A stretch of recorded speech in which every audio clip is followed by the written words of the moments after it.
Assalamualaikum warahmatullahi wabarakatuh. Perkenalkan, nama saya Andi Hafiza Nur Insani, NIM 231191 dari Universitas Dipa Makassar, Prodi Sistem Informasi. Di sini saya akan menjelaskan tentang salah satu materi dari mata kuliah Keamanan Sistem Informasi, yaitu tentang SIA-Triad, yang dimana C itu adalah konfidensial, I adalah integritas, dan A adalah availability. Availability. Nah, pertama-tama di sini saya akan menjelaskan tentang konfidensial. Konfidensial adalah memastikan bahwa informasi pribadi atau rahasia tidak dibuat untuk diungkapkan kepada orang lain. Konfidensial juga berarti bahwa pengaruh informasi yang berkaitan dengan data yang bersifat rahasia dapat dikumpulkan dan disimpan oleh siapa dan kepada siapa informasi itu ditujukan. Nah, seperti yang kita ketahui, arti dari kata konfidensial itu adalah kerahasiaan, yang dimana data atau informasi yang sifatnya rahasia itu tidak boleh dipegang oleh banyak orang. Data atau informasi yang sifatnya rahasia hanya boleh disimpan oleh orang-orang yang berwenang saja. Nah, contoh serangan dari konfidensial. Yang pertama, tentang pencurian data. Nah, di sini saya akan mengambil contoh kecilnya. Di sebuah bank terjadi pencurian data nasabah yang dilakukan oleh orang-orang yang tidak bertanggung jawab. Nah, di sini dalam kurung adalah hacker. Jadi hacker ini bisa mencuri data-data nasabah dari sebuah bank ya. Jika sistem keamanan dari bank itu tidak terlalu terjaga, maka hacker bisa dengan mudah mengambil data-data nasabah. Yang kedua, serangan man in the middle. Misalnya, hacker menyusup ke dalam komunikasi antara dua pihak dan mencuri atau memanipulasi data yang sedang ditransmisikan. Nah, contohnya komunikasi antar dua pihak artinya adalah misal ada dua orang yang saling berkomunikasi melalui telepon genggam. Nah, hacker ini bisa masuk ke dalam komunikasi kita. Dia bisa mendengarkan apa yang kita sampaikan. Dia bisa masuk ke dalam komunikasi itu dengan cara menghack atau meretas handphone kita, sehingga isi dari komunikasi kita itu bisa dengan mudah diketahui oleh si hacker ini. Nah, yang ketiga, penyusupan. Misalnya, ada seseorang yang menerobos ke dalam sistem komputer untuk mengakses dan mencuri data penting yang seharusnya tidak diakses oleh pihak yang tidak berwenang. Yang keempat, eksploitasi kelemahan dan sistem informasi. Misalnya, memanfaatkan kelemahan sistem keamanan untuk mendapatkan data informasi yang seharusnya bersifat rahasia. Nah, misalnya nih, ada sebuah sistem yang sistem keamanannya itu tidak terlalu memadai.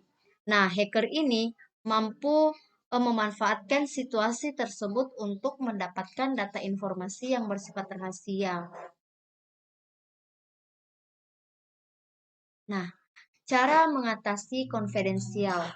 Yang pertama, enskripsi data. Dengan menggunakan teknologi enskripsi untuk melindungi data saat berpindah melalui jaringan, enskripsi juga dapat mengubah data menjadi bentuk yang tidak bisa dibaca tanpa kunci enskripsi yang benar. Nah, jika kita menggunakan enskripsi data ini, kita bisa mengamankan data-data kita. Jadi data kita itu akan berbentuk sebuah file yang tidak bisa dibaca, seperti tidak bisa dibaca. Jadi kita bisa mengecoh hacker untuk menyembunyikan data kita. Yang kedua, pemantauan keamanan. menggunakan alat pemantauan keamanan untuk mendeteksi aktivitas yang mencurigakan.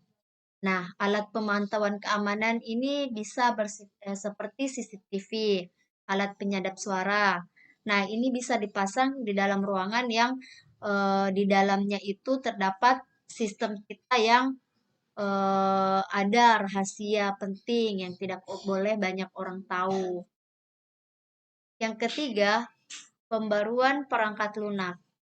Melakukan pembaruan secara berkala untuk mengatasi kerentanan terhadap keamanan data. Nah, ini pembaruan perangkat lunak sangat penting ya dilakukan supaya sistem keamanan komputer kita itu juga bisa eh, te, apa, lebih meningkat lagi. Jadi tidak dalam bahasa kita ya, bahasa sehari-hari seperti kedaluarsa. Nah, kalau sudah seperti itu, berarti ada beberapa sistem yang sudah tidak bisa digunakan lagi, harus dilakukan pembaruan. Yang keempat, melakukan transaksi pada platform e-commerce terpercaya. Nah, kalau misalkan kita belanja online ya, kita harus mengecek terlebih dahulu apakah e-commerce ini memang sudah resmi digunakan di pasaran atau belum. Karena jangan sampai e-commerce ini tidak terpercaya dan belum resmi, malah terjadi penipuan di dalamnya. Gitu. Dan yang kelima, tidak membagikan informasi penting di media sosial. Nah, media sosial itu kan bukan hanya di Indonesia saja yang menggunakan, tapi hampir sebagian besar seluruh dunia menggunakan sosial media. Jadi seperti aplikasi-aplikasi chatting, kita tidak perlu membagikan informasi penting kita di sosial media itu. Cukup cukup membagikan info-info yang orang umum tahu itu. Nah, selanjutnya di sini saya akan menjelaskan tentang integrity. Dalam konteks teknologi dan keamanan komputer, integrity sistem merujuk pada keberlanjutan dan keotentikan sistem komputer. Sistem yang tidak mengalami kerusakan atau modifikasi yang tidak sah. Dan sistem yang otentik berarti bahwa sistem tersebut dapat dipercaya dan berjalan sesuai dengan yang diharapkan. Integrity ini kan artinya memodifikasi ya, mengubah data. Nah, selanjutnya contoh serangan integrity. Yang pertama, serangan modifikasi data. Hacker mampu mengubah data yang dikirim melalui jaringan internet. Nah, misal sistem kita sudah diretas oleh hacker. Misal saya mengirim data penting melalui WhatsApp, tapi ternyata HP saya sudah diretas ya. Hacker bisa tuh baca. Hacker bisa membaca dan bisa melihat informasi yang saya kirim melalui WhatsApp itu. Jadi serangan modifikasi data ini juga sangat berbahaya. Hacker bisa mengubah data saya. Jadi ini sangat-sangat berbahaya. Yang kedua, spoofing atau pemalsuan identitas. Hacker mampu menggunakan teknik pemalsuan identitas untuk mengakses data. Nah, ini misalkan kalau misalnya kita mau ada tuh kan biasa kita hanya bisa masuk ke dalam satu ruangan jika menggunakan identitas yang memang sudah terbaca. Tapi karena kemampuan hacker ini mampu melakukan pemalsuan identitas, dia bisa membuat sama persis dengan identitas yang sudah terbaca pada sistem. Jadi dia bisa masuk ke dalam ruangan tersebut dengan menggunakan identitas palsu. Yang ketiga, virus. Virus dapat dirancang untuk merusak data yang telah diincar oleh hacker. Nah, ini virus sangat berbahaya ya. Virus ini paling sering kita dapat dan paling umum ya di kalangan masyarakat. Virus ini bisa dari flash disk, USB. Jadi kalau misalkan kita colok dari komputer satu ke komputer yang lain, bisa saja virus tertempel ada dalam flash disk kita atau USB kita. Jadi virus ini sangat-sangat rentan ya untuk masuk ke dalam komputer kita. Yang keempat, penggantian file atau program. Orang penyerang menggantikan file atau program yang sah dengan versi yang dimodifikasi atau yang terinfeksi, sehingga dapat merusak integritas aplikasi atau sistem. Nah, hacker ini mampu ya mengganti isi file kita dalam sistem kita dengan eh, dengan banyaknya ilmu yang dia punya, dia bisa meretas sistem kita dan mengganti file-file penting kita. Dan yang kelima, injeksi kode. Hacker mampu menyuntikkan kode berbahaya ke dalam sistem yang mampu merusak data. Nah, cara mengatasi integrity. Yang pertama, enskripsi data. Enskripsi dapat membantu mencegah perubahan atau modifikasi data.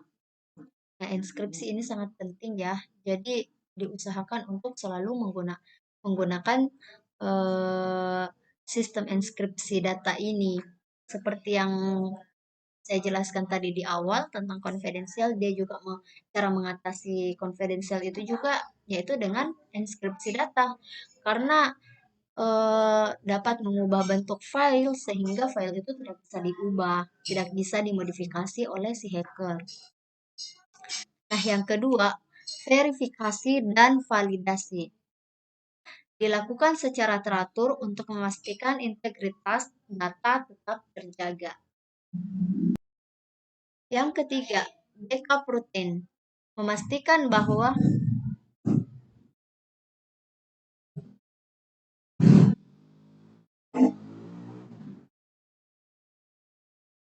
Yang ketiga, backup rutin. Memastikan bahwa prosedur yang dilakukan dapat mengembalikan integritas secara utuh.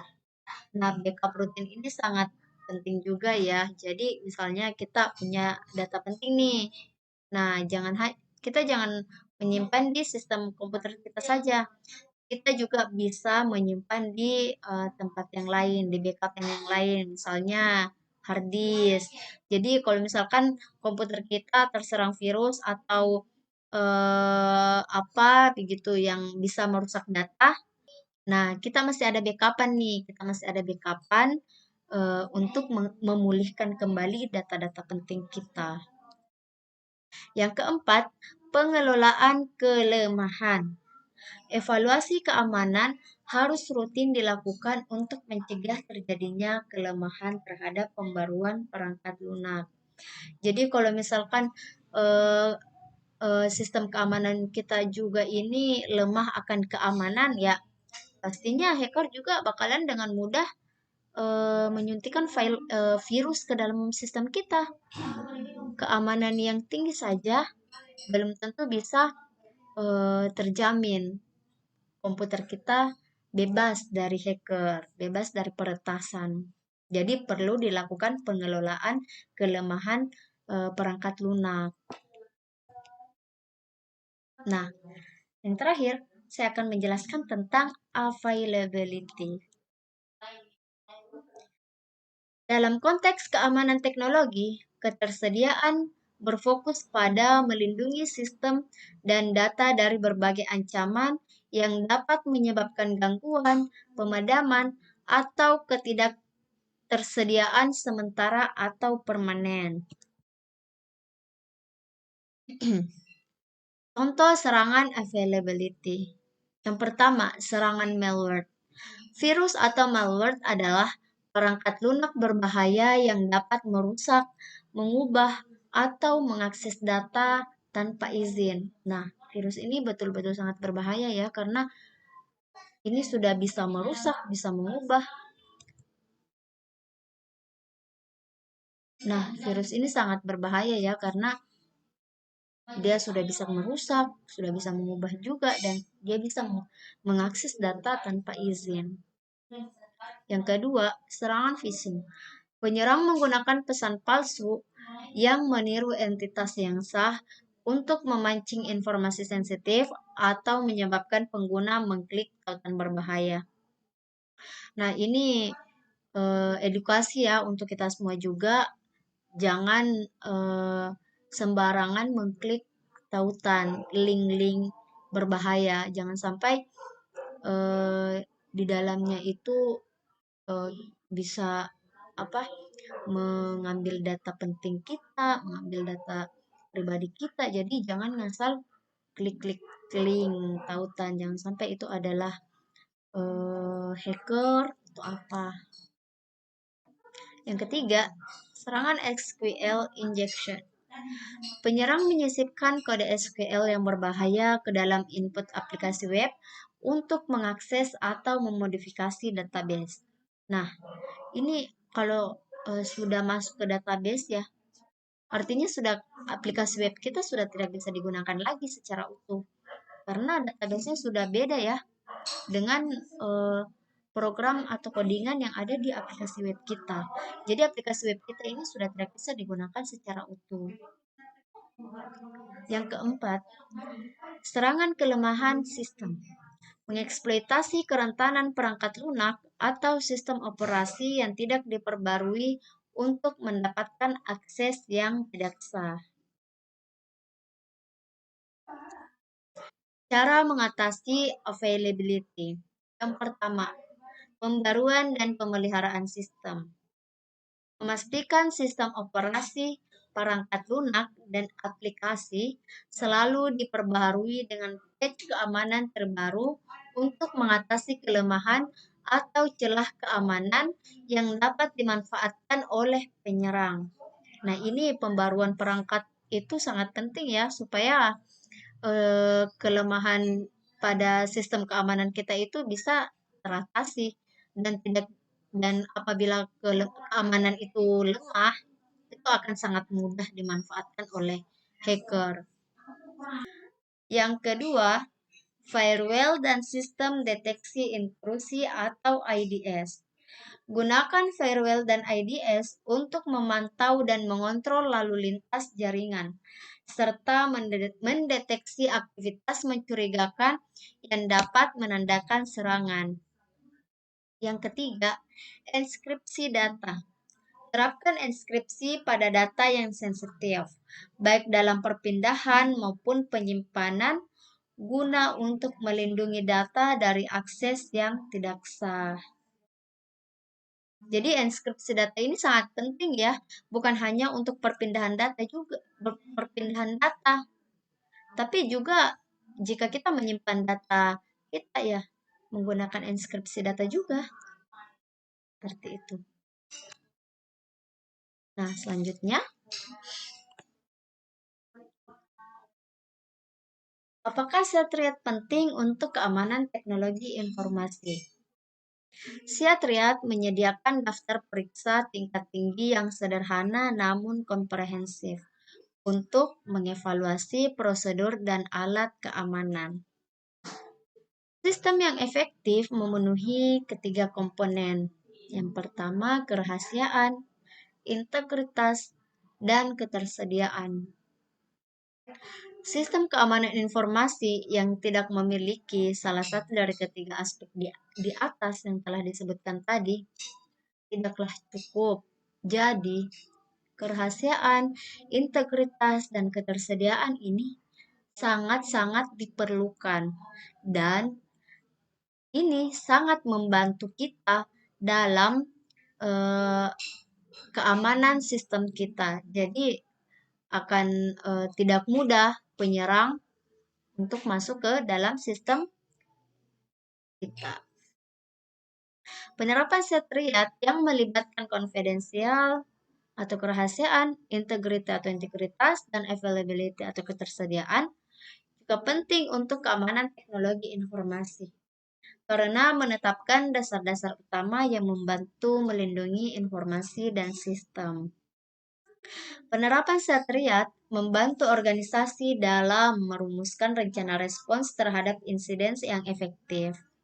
Ketika terjadi pelanggaran keamanan atau kejadian yang mempengaruhi kerahasiaan, integritas, atau ketersediaan, organisasi dapat merespons secara cepat dan efisien. Penerapan Satriat membantu menciptakan keamanan yang seimbang, yang dapat mendukung tujuan bisnis sambil melindungi informasi dan sistem dari resiko dan ancaman.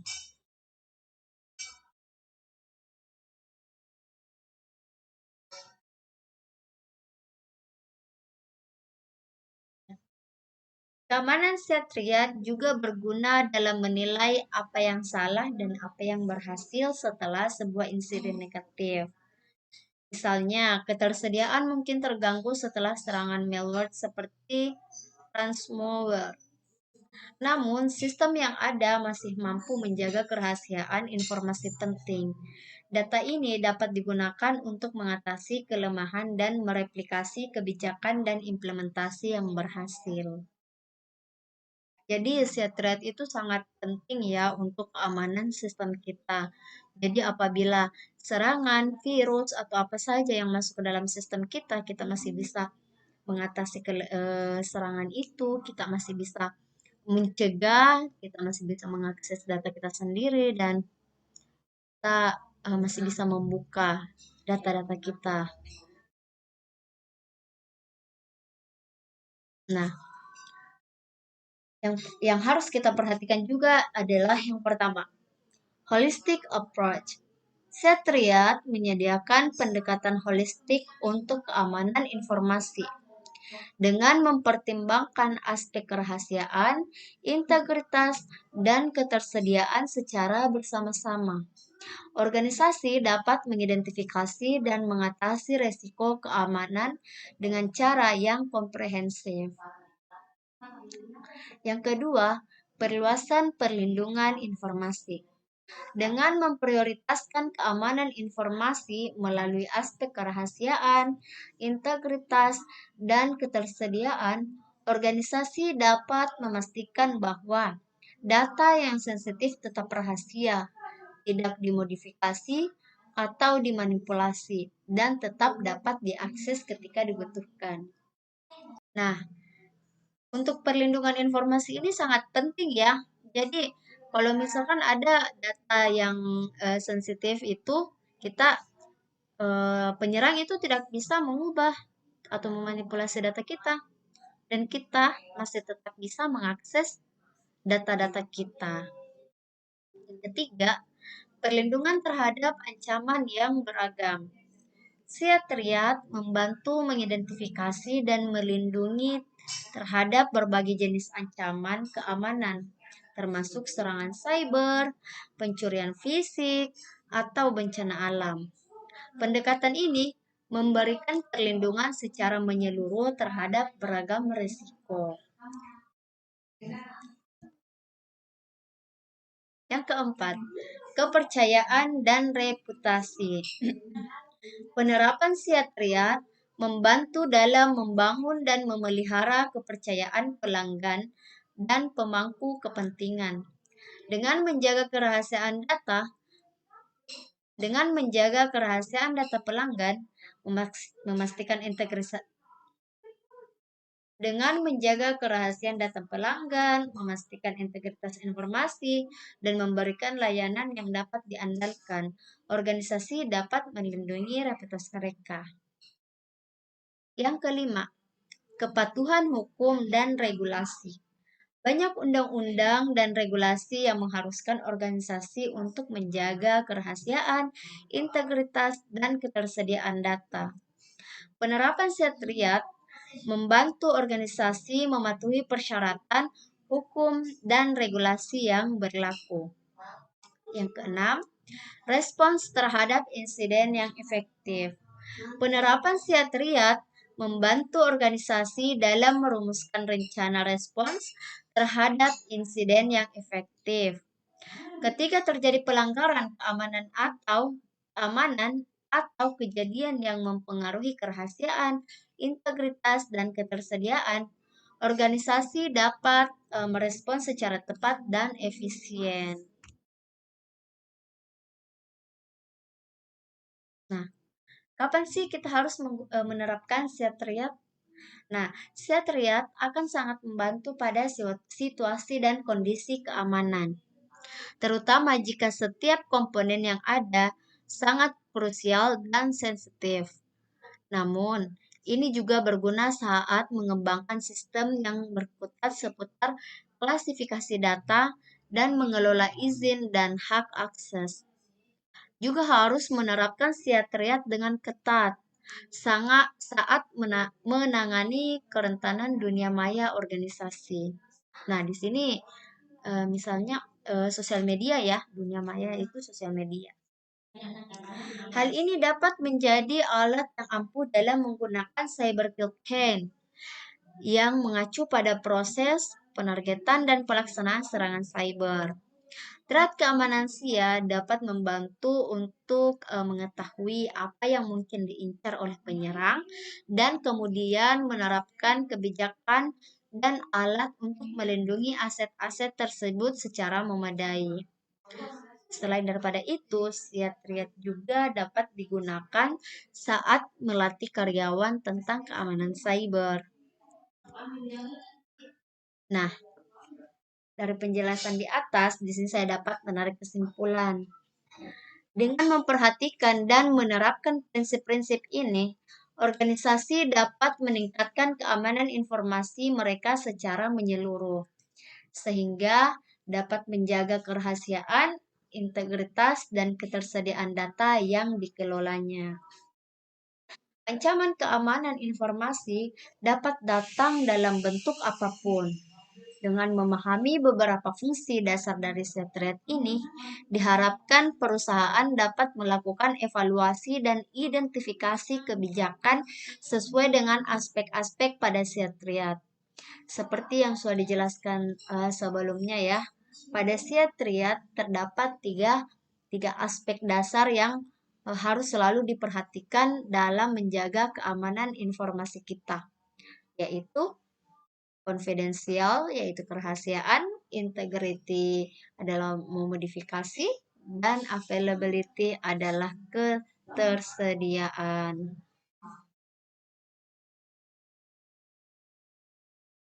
Baik, itulah penjelasan dari saya. Jika ada kesalahan, mohon dimaafkan. Billahi taufiq wal hidayah. Wassalamualaikum warahmatullahi wabarakatuh.